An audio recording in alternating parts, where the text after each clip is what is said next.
Hello, hi friends, myself C A Vikas Singh. Friends, अब मैं बहुत लोगों से मिलता हूँ तो मुझे ऐसा लगता है कि बहुत लोगों के माइंड में कन्फ्यूज़न है कि यार हमें बिज़नेस स्टार्ट करना है, लेकिन किस टाइप से बिज़नेस स्टार्ट करना है कि हम अपना बिज़नेस लॉन्ग रन में चला सकें। मतलब मीनिंग प्रोप्राइटरशिप करनी है, पार्टनरशिप करनी है, एलएलपी बनानी है, प्राइवेट लिमिटेड कंपनी बनानी है, या 1% कंपनी। एक न्यूली कॉन्सेप्ट है जो कंपनीज एक्ट 2013 ने इंसर्ट किया है, 1% company.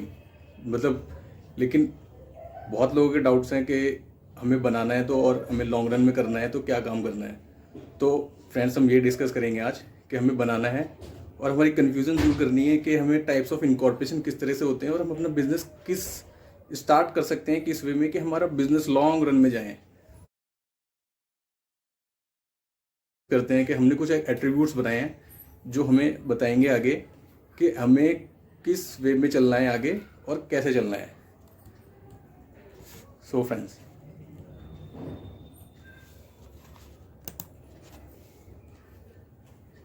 So one attribute is, अगर हमें प्रोप्राइटरशिप करनी है। प्रोप्राइटरशिप क्या होता है? एक नॉर्मल एक पर्सन है, एक बंदा है, उसने सोचा है कि मैं एक बिज़नेस रन करता हूँ और अपना बिज़नेस स्टार्ट करना चाहता है।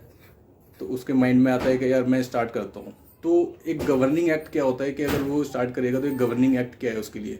तो गवर्निंग एक्ट कुछ नहीं है, कुछ भी नहीं करना है उसको। वो एक अनरजिस्टर्ड बंदा भी हो सकता है, लेकिन अनरजिस्टर्ड होने के साथ साथ उसको रजिस्ट्रेशन कैसे करना होगा? मान लो अगर उसको फूड का बिजनेस करना है, फूड में फूड सर्विसेज देगा, वो एक रेस्टोरेंट खोलना है, तो उसको फसाई का लाइसेंस लेना होता है। या फिर कोई काम करना है, कुछ भी एक नॉर्मल एक काम करना है, उसमें जीएसटी का रजिस्ट्रेशन लेना होता है। अगर आपकी टर्नओवर 40 लाख से ऊपर हो जाती है तो इसमें रजिस्ट्रेशन लेना होता है। लेकिन उसके नीचे आपको अनरजिस्टर्ड बंदा भी कर सकता है, उसके लिए आपको कुछ लेने की ज़रूरत नहीं है। आप नॉर्मली स्टार्ट कर सकते हैं, कुछ भी ज़रूरत नहीं है। एक मिनिमम से इन्वेस्टमेंट के साथ आप स्टार्ट कर सकते हैं। ओनरशिप सेल्फ होती है। अगर आप किसी और चीज़ में भी बनना चाहते हैं, मतलब आपकी पार्टनरशिप है, प्राइवेट लिमिटेड है, तो वो भी कर सकते हैं आप साथ साथ। ऐसा कुछ नहीं है कि प्रोप्राइटरशिप है तो आप अलग दूसरा कोई बिजनेस नहीं कर सकते हैं। गवर्निंग डॉक्यूमेंट क्या होता है? कोई गवर्निंग डॉक्यूमेंट नहीं होता है। अपना बंदा खुद से अब क्या बनाएगा डॉक्यूमेंट, अपने ऊपर क्या वो करेगा, क्योंकि responsibility, roles and responsibilities and documents सब उसके ऊपर खुद लीगली वैलिड होते हैं और खुद ही रिस्पॉन्सिबल होता है अपने सारे एक्ट्स के लिए। लाइबिलिटी अनलिमिटेड होती है। अनलिमिटेड लाइबिलिटी का क्या मतलब है? मान लो बिजनेस में कोई लॉ सूट फाइल होता है, किसी भी चीज़ से कोई प्रॉब्लम आ जाती है, तो उसके पर्सनल एसेट्स तक सेल होंगे। ये होती है अनलिमिटेड लाइबिलिटी। दोस्तों, ये एक बहुत ही भयानक इसका एक एडवर्स इफेक्ट है कि मतलब उसके लिए आपको सोचना पड़ेगा कि अगर आपको कोई भी बिजनेस में आता है तो पर्सनल एसेट्स, मान लो कि घर के कार से लेके एक नॉर्मल घर की टेबल से लेके सब बिक सकता है। ठीक है फ्रेंड्स, लाइबिलिटी, जॉइंट लाइबिलिटी किसी से नहीं होती है, प्रोप्राइटरशिप है, सिंगल है। वो हमने इसलिए लिखा है ताकि हम आगे कंपैरिजन कर सकें। कॉम्प्लाइंसेस बहुत लिस्ट होते हैं, आरओसी ऑडिट और टैक्स ऑडिट। वो एक लिमिट है कि टैक्स ऑडिट, मान लो अगर आपकी टर्नओवर 1 करोड़ से ऊपर हो जाती है तो आपको टैक्स ऑडिट कराना होगा। उससे नीचे आपके कोई कॉम्प्लाइंसेस नहीं है, आरओसी कॉम्प्लाइंसेस नहीं है। कन्वर्जन, मान लो आप किसी मतलब वन प्रोप्राइटरशिप से आप पार्टनरशिप बनाना चाहते हो, वो ऑप्शनल है, आपके ऊपर है कि आप क्या बनाना चाहते हो, क्या नहीं बनाना चाहते हो। मतलब कोई भी मैंडेटरी फोर्स नहीं है। आप प्रोप्राइटरशिप के लिए बात करो तो हम आगे चलते हैं। अब हम बात करते हैं 1% कंपनी की। 1% कंपनी की होती है एक न्यूली इंसर्टेड कॉन्सेप्ट है जो कंपनीज एक्ट 2013 ने इंसर्ट किया है। उसमें एक ऑनर कौन बन सकता है? वो हो सकता है एक नेचुरल पर्सन। नेचुरल पर्सन कौन होता है? एक इंडियन सिटीजन।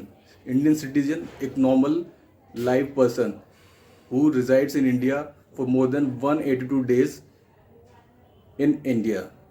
तो एक नॉर्मल जीता जागता इंसान होना चाहिए। ऐसा नहीं कि एक कोई बॉडी कॉर्पोरेट 1% कंपनी बना सकती है। उसके लिए हमें मिनिमम ऑथराइज कैपिटल 1 लाख होती है, लेकिन पेड अप कैपिटल आप 2 रुपये से भी स्टार्ट कर सकते हैं 1% कंपनी। ये इसका एक, हम बोलेंगे कि एक बहुत ही अच्छा सा एक कॉन्सेप्ट है जो मतलब हमें गवर्नमेंट ने दिया है कि मिनिमल इन्वेस्टमेंट के साथ अपनी कंपनी स्टार्ट कर सकते हैं। ठीक है, तो हम जानते हैं कि अब 1% दूसरी एक ओपीसी में भी 1% कंपनी में भी बनना चाहता है मेंबर, तो नहीं बन सकता है। सिर्फ एक ही पर्सन में मेंबर हो सकता है, एक ही ओपीसी में।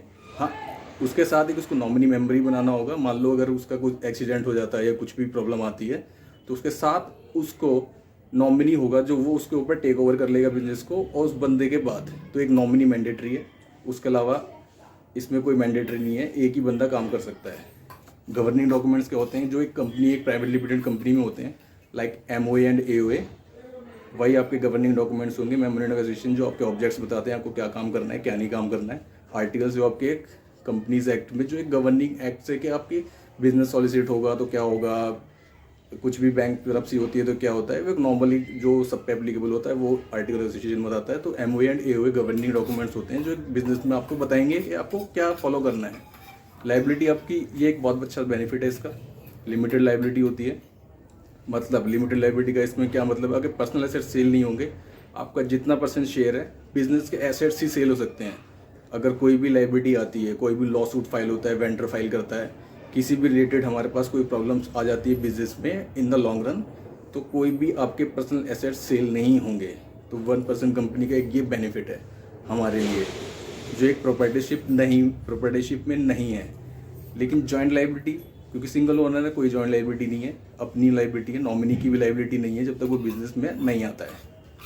कॉम्प्लाइंसेस मैंडेटरी हैं, ये हमारे लिए मतलब एक एडवाइस बोलूँगा, क्योंकि हमारे जो एक प्राइवेट लिमिटेड कंपनी में होते हैं वही इसमें मैंडेटरी होते हैं। आपको ऑडिट भी कराना होगा, ROC भी कराना होगा, फाइल टैक्स ऑडिट भी कराना होगा अगर आपकी टर्नओवर 1 करोड़ से ऊपर चली जाती है। लेकिन ऑडिट और ROC के चार्जेस आपके एक नॉर्मल हैं जो सब में ही होंगे और आपको मैंडेटरी कराना होगा। लेकिन इसका एक बेनिफिट नहीं, मतलब एक एडवर्स इफेक्ट है कि अगर मान लीजिए आपकी पेड अप कैपिटल 50 लाख से ऊपर हो जाती है तो, और आपकी पिछले 3 साल की टर्नओवर 2 करोड़ से ऊपर चली जाती है, तो आपका एक मैंडेटरी कन्वर्जन होगा OPC से प्राइवेट लिमिटेड कंपनी में, जो आपको कराना ही होगा। उसके अलावा आपके पास ऑप्शन नहीं है, उसके लिए फॉर्म INC 5 जाता है जो आपको विदिन 30 डेज फाइल करना होगा ROC में। ठीक है, अब हम नेक्स्ट पे चलते हैं। पार्टनरशिप को कौन गवर्न करता है? Indian partnership act 1932। उसके लिए ऑनरशिप कौन होती है पार्टनरशिप में? जो मिनिमम 2% चाहिए, 2% दोनों की ऑनरशिप होगी, उसके अलावा और कोई नहीं है ऑनरशिप में। Want to be member in other firm, किसी में भी हो सकते हैं। पार्टनरशिप के लिए कोई ज़रूरी नहीं है कि आप उसी में रहें, 2 पार्टनरशिप भी बना सकते हैं, 3 भी बना सकते हैं, प्राइवेट लिमिटेड कंपनी में भी हो सकते हैं, सब में हो सकते हैं। ऐसे कोई मैंडेटरी नहीं है कि आपको अपनी ही पार्टनरशिप में रहना होगा। ठीक है, आगे चलते हैं। गवर्निंग डॉक्यूमेंट्स, आपके एक पार्टनरशिप डीड होती है जो आप 2 पार्टनर, 3 पार्टनर्स, जितने पार्टनर्स आप मिलकर काम स्टार्ट करेंगे तो आपकी एक पार्टनरशिप डीड बनती है।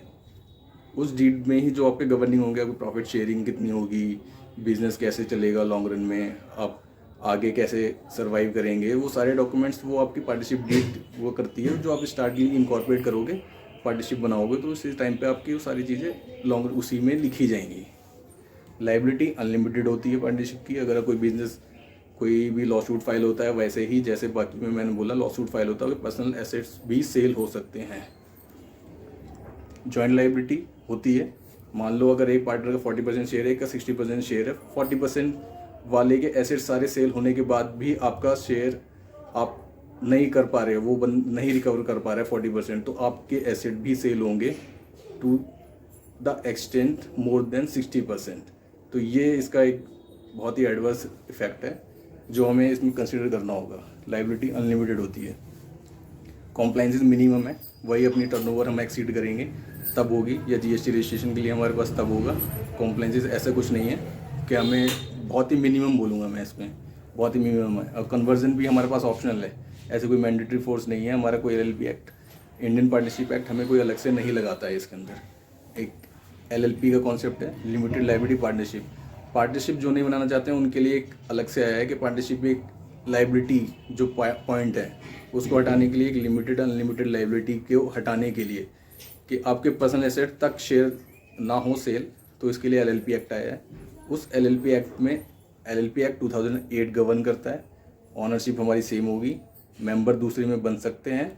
एग्रीमेंट जो होगा हमारा गवर्निंग डॉक्यूमेंट होगा जो हम आपस में बनाएंगे। लाइबिलिटी लिमिटेड, अगर दोनों में हम कंपैरिजन करेंगे पार्टनरशिप और LLP में, तो इसमें लाइबिलिटी आपकी लिमिटेड होती है LLP में, टू द एक्सटेंट आपके पर्सनल एसेट्स सेल नहीं होंगे। आपके जितने भी बिजनेस में एसेट्स हैं, बिजनेस एसेट्स सेल हो सकते हैं, कोई भी एसेट्स है बिजनेस में 1 रुपया तक ऊपर से नीचे तक सब सेल होगा, लेकिन आपके पर्सनल एसेट्स सेल नहीं होंगे आपके शेयर तक। आपका जितना परसेंट शेयर है या फिर आपका जितना परसेंट आपकी कैपिटल बची हुई है, इन्वेस्टमेंट बची हुई, उतना ही आपकी सेल होगी। उसके अलावा आपका उससे ऊपर नहीं जाएगा। जॉइंट लायबिलिटी कुछ नहीं होती है। कॉम्प्लाइंसेस मैं कहूँगा मीडियम है, ऐसा मतलब मिनिमम भी नहीं, मीडियम है। आपको आरओसी फाइल करना होगा, टैक्स ऑडिट भी करना होगा, सब कुछ करना होगा, लेकिन एक टर्नओवर के ऊपर जाने के बाद कन्वर्जन ऑप्शनल है। अब आगे चलते हैं फ्रेंड्स, प्राइवेट लिमिटेड कंपनी के बारे में जानते हैं। Private limited company governing act है, कंपनीज एक्ट 2013, और ऑनरशिप इसका अलग, बाकियों में सब में सेम है, लेकिन इसका एक अलग ऑनरशिप का एक कॉन्सेप्ट है कि इसमें ऑनरशिप डिफरेंट हो सकती है। प्राइवेट लिमिटेड कंपनी में member can not be a management friends, director can be a management person but director can not be a member.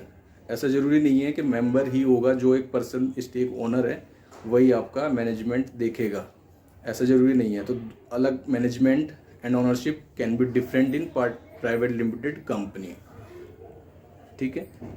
अगर वो दूसरी कंपनी बनना चाहता है तो येस ही कैन, ठीक है। Governing document MOA and AOA होंगे।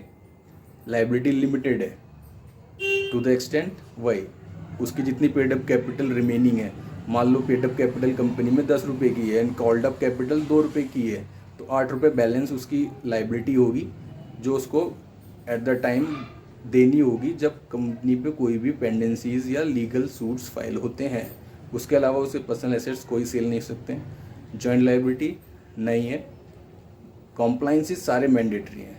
अगर आप खर्चे को करोगे, कंपेयर करोगे, तो प्राइवेट लिमिटेड कंपनी खर्चे में सबसे ज़्यादा है, लेकिन इसका एक बेनिफिट है कि कोई भी इन्वेस्टर आपकी कंपनी में इन्वेस्ट करता है तो कंपनी मिनिमम में उसको चाहिए होती है कि कंपनी में ऑनरशिप एंड मैनेजमेंट अलग होता है। तो इसी वजह से एक रीज़न है कि कोई भी इन्वेस्टर आपके उसमें अट्रैक्ट होता है, और कोई भी फॉरेन इन्वेस्टर को ज़रूरी ही है कि उसको चाहिए ही चाहिए आपकी प्राइवेट लिमिटेड कंपनी। तो एक इन्वेस्टर, अगर आप प्रोस्पेक्ट्स देख रहे हो कि फ्यूचर में आपको कंपनी में पैसा लाना है या कोई इन्वेस्टर आपकी कंपनी में इन्वेस्ट करे, तो आपको प्राइवेट लिमिटेड मैंडेटरी होने चाहिए। ये आपका ऐसे चलना चाहिए एस्पेक्ट। कन्वर्जन, ऐसे कन्वर्जन नहीं है, लेकिन ऑप्शन कन्वर्जन है। वही हम ओपीसी से प्राइवेट लिमिटेड में अगर हम जाते हैं, प्राइवेट लिमिटेड भी ओपीसी बना सकती है, उसके लिए फॉर्म आईएनसी फाइल होता है आरओसी में, और वही हमने कन्वर्जन देखा था कि ओपीसी मैंडेटरी कन्वर्ट हो जाती है प्राइवेट लिमिटेड में जब उसकी टर्नओवर 2 करोड़ से ऊपर चली जाती है और 50 लाख से ऊपर पेड अप कैपिटल हो जाती है। ओके फ्रेंड्स, मुझे लगता है मैंने आपके ज़्यादातर डाउट्स क्लियर किए होंगे, लेकिन फिर भी आपके डाउट्स अगर कुछ भी रह जाते हैं तो आप मुझे कमेंट सेक्शन में लिख सकते हैं। बाकी मैं आपसे और फर्दर शेयर करता रहूँगा। लाइक करें, सब्सक्राइब करें। Bye bye.